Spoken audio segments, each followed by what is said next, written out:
Bom dia, meus alunos. Como vocês estão? Tudo bem?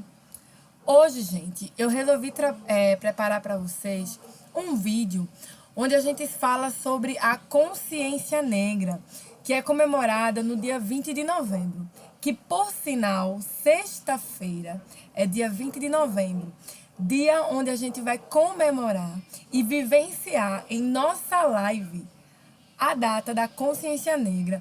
Então hoje, né, nessa segunda-feira, eu resolvi trazer para vocês esse vídeo de uma aula diferente, onde eu vou contar para vocês um pouquinho da história de como originou a consciência negra, esse movimento que desencadeou a consciência negra ser comemorada no dia 20 de novembro. Vou falar sobre algumas figuras bem importantes aqui do período, tá? E aí, vamos começar? E no final, vou dizer a vocês um trabalho que eu irei passar para que seja mostrado, apresentado na sexta-feira. A nossa culminância, né? Na data da consciência negra, no dia 20 de novembro. Então, vamos lá? Bem, gente, é o seguinte. A consciência negra é uma expressão que designa a percepção histórica e cultural que os negros têm de si mesmos. Também representa a luta dos negros contra a discriminação racial e a desigualdade social. Vocês sabem, né, que o nosso país, durante o período colonial, né, e durante o Império também, só veio acabar no final do segundo reinado, né? Foram dos 300 anos de escravidão no Brasil, né?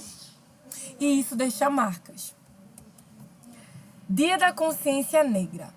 O Dia da Consciência Negra é comemorado em todo o território nacional. Esta data foi escolhida por ter sido o dia da morte do líder negro Zumbi dos Palmares, que lutou contra a escravidão no Nordeste. A celebração relembra a importância de refletir sobre a posição dos negros na sociedade. Afinal, as gerações de afro-brasileiros que sucederam a época de escravidão sofreram e ainda sofrem diversos níveis de preconceito. Aí eu coloquei uma imagem para vocês, né, de pessoas, né, vivenciando o Dia da Consciência Negra, onde a gente vê que a maioria aqui são descendentes de negros, né, aqui vivenciando esse dia, essa data da consciência negra. Daí a gente sabe, né, que durante esse período a gente viu muita coisa na televisão, o movimento Vidas Negras Importam, né, que estourou nos Estados Unidos. Então a gente está vendo muito ultimamente sendo debatido a importância da consciência negra, né, a importância das pessoas negras para a sociedade, que tanto sofreram preconceito e ainda hoje sofrem preconceito devido à sua cor. Apesar de existirem leis que abominem que seja contra o racismo, porque racismo é crime, né? A data foi estabelecida, né, a data para se vivenciar, né, a consciência negra, foi estabelecida pelo projeto de lei de número 10.639, no dia 9 de janeiro de 2003. No entanto, somente em 2011 a lei foi sancionada. A lei de 12.519, 2011, pela então presidente Dilma Rousseff, que determinava a data, né, de fato, do Dia da Consciência Negra. Em alguns estados do país, o Dia da Consciência Negra é feriado, como no Rio de Janeiro, Alagoas, Amazonas, Amapá, Mato Grosso e Rio Grande do Sul. É feriado, tá? Não é feriado nacional, porque em alguns lugares ela é dita como feriado, e eu disse para vocês aqui os nomes dos estados, enquanto que outros ela não é dita como um feriado, apenas como uma data simbólica comemorativa, né, que deve ser vivenciada. História do Dia da Consciência Negra. As diversas nações africanas não se reconheciam como negros, e sim como bantus, assás, niãs, fulas, canembus e etc. Os primeiros africanos trazidos para o Brasil como escravos chegaram aqui em 1532 e o fim do tráfico negreiro deu-se em 1850 pela Lei Eusébio de Queiroz. Após a abolição formal da escravidão no dia 13 de maio de 1888, pela assinatura da Lei Áurea pela princesa Isabel, temos que destacar A busca pela igualdade por direitos dos negros jamais cessou. A discriminação sentida em todas as áreas tornou o negro excluído da sociedade, da educação e, consequentemente, do mercado de trabalho.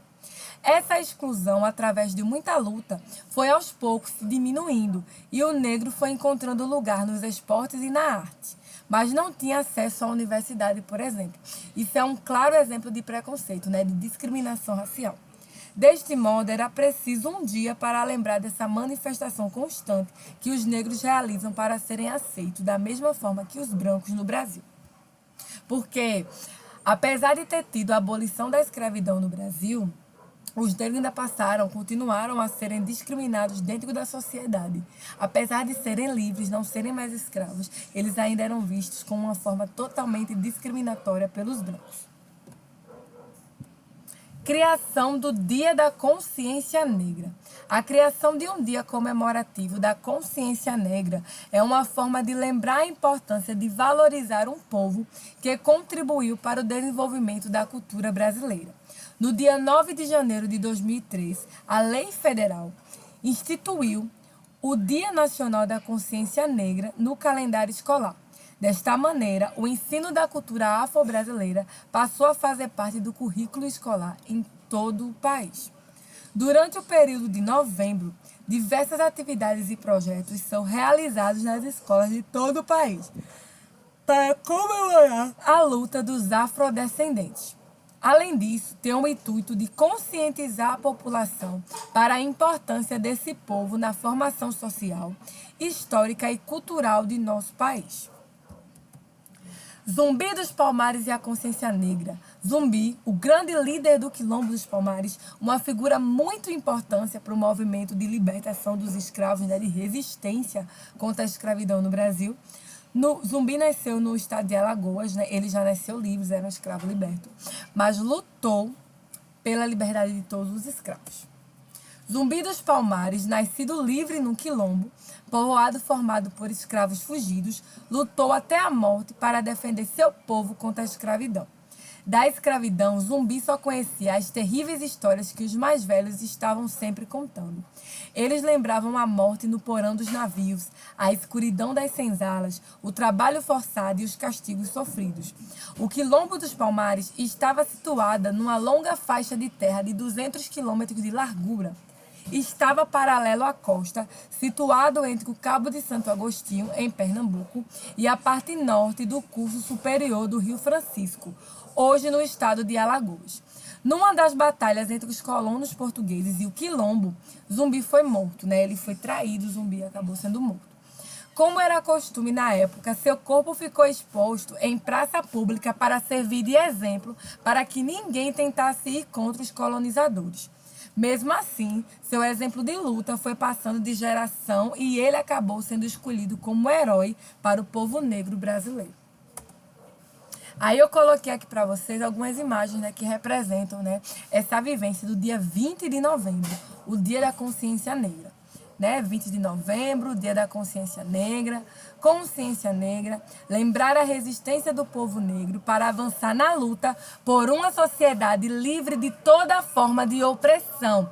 20 de novembro, Dia da Consciência Negra. Então aqui a gente está vendo várias imagens que representam o Dia da Consciência Negra, que foi no dia 20 de novembro que ficou instituído por lei o Dia da Consciência Negra, que a gente está vendo aqui, tá? No Dia da Consciência Negra. Passando, eu quero falar um pouquinho para vocês sobre dois abolicionistas, que eu tenho um certo carinho e que eu gosto muito de falar sobre eles. Falar sobre Castro Alves e Joaquim Nabuco. Eles foram abolicionistas, E o que foi o movimento abolicionista? O abolicionismo foi um movimento contra a escravatura e o tráfico de escravos, que veio do pensamento iluminista. Socialmente, a questão tinha relação com a Declaração Universal do Direito dos Homens, em que todos são livres, todos são iguais. O iluminismo foi um pensamento responsável pelos novos conceitos de liberdade e igualdade, que moveu algumas das revoluções mais importantes do século XIX. Para além da Revolução Social, o avanço da industrialização também mudou a visão da economia no mundo. Os escravos não eram consumidores e a produção industrial na cidade gerava mais riquezas que a produção escrava na plantação. Para as indústrias, os escravos eram consumidores em potencial e se tornavam livres. E esse foi um dos incentivos econômicos para o movimento abolicionista. Então, Castro Alves e Joaquim Nabuco, ambos são abolicionistas. Eles lutam e têm ideais com o fim da escravidão no Brasil, contra a escravidão, né? Contra esse processo escravocrata que o Brasil possuía. Então, Castro Alves e Joaquim Nabuco, eles são abolicionistas. Eles lutam a favor disso. Castro Alves é um grande poeta, né? Onde um dos poemas dele que eu mais gosto é Navio Negreiro, onde eu tenho aqui para vocês, tem um, dois, três, né? São 6 partes, né, do poema. E eu preparei para vocês aqui 2 partes, a primeira e a segunda, onde eu vou fazer a leitura, né? E vou também fazer a explicação. Vejam só, primeira parte aqui do poema Navio Negreiro de Castro Alves. Bem feliz quem ali pôde nesta hora sentir deste painel a majestade. Embaixo o mar, em cima o firmamento, e no mar e no céu a imensidade. Claramente aqui ele está fazendo uma alusão ao navio negreiro, onde os escravos vinham, né, amontoados, né, em condições muito difíceis de sobrevivência, né, onde eles passavam dias e dias dentro daqueles navios em alto mar. Então ele está fazendo claramente uma alusão a isso. Tanto que a gente tem o seguinte: o céu e o mar como infinitos que se aproximam, tanto pela cor azul como pelo amplo espaço, são os lugares centrais da poesia. No meio dessa infinitude é que se encontra o barco, que navega com o vento e com os esforços dos homens queimados pelo sol. O barco, esse navio negreiro, que está abarrotado de negros que vão ser escravos no novo mundo. Certo? Segunda parte. Que importa do nauto berço, donde é filho, qual seu lar?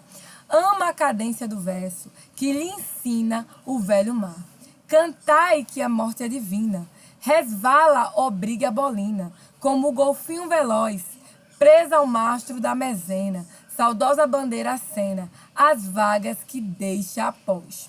Vejam só, aqui a gente vê uma clara noção de que os escravos, eles não eram, né, todos de um lugar só. Eles eram da África, mas não eram de um lugar só da África. Eles tinham várias tribos na África, onde falavam línguas diferentes, tinham costumes diferentes e eram colocados em navios negreiros juntos. Então eles não conseguiam se comunicar. Então não se sabia de onde era o lar de determinado grupo que estava ali de escravos.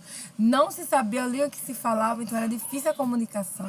Mas uma coisa que todos estavam ali vivenciando era um sofrimento de estarem ali cativos, de estarem ali como escravos.